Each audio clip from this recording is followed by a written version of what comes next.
अगर United nation के report के अनुसार हम लोग इस देश के कारभार या शासन जिसको देना चाहते हैं वो इस देश के मूल निवासियों को हम लोग को देना होगा।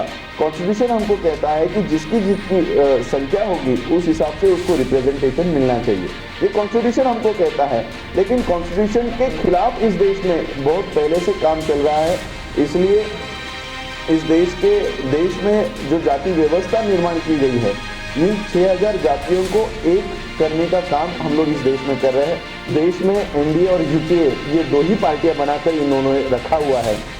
तो इनको इन दोनों की राजनीति तोड़ने के लिए इन दोनों की यानी एनडीए और यूपीए कोई अलग अलग नहीं है। जो यूपीए किया करती थी, जो यूपीए पॉलिसीज बनाया करती थी, उसी को इम्प्लीमेंट करने का काम एनडीए कर रही है। यानी ये दोनों कोई अलग अलग पार्टियां नहीं है, ये दोनों कोई अलग अलग चेहरे नहीं है।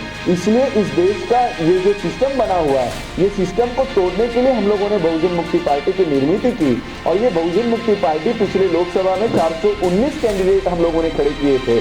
देश की सबसे बड़ी पार्टी हम लोगों ने इस देश में खड़ी की है। यानी इस देश में इन लोगों ने जो पूरा देश का नियंत्रण अपने हाथ में रखा हुआ है, वो नियंत्रण हम लोग कब्जा जो हो गया है, वो कब्जे को हम लोग लूज करना चाहते हैं, उसको ढीला करना चाहते हैं। इवन बाबा साहब अम्बेडकर की यही पॉलिसी थी।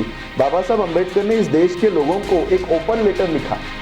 ओपन लेटर में बाबा साहब अम्बेडकर ने लिखा कि इस देश के SC, ST, OBC और माइनॉरिटी के लोगों ने और उनके नेताओं ने, उनकी पार्टियों ने अब एक होकर एक पार्टी बनाने का हम लोगों ने निर्णय लेना चाहिए।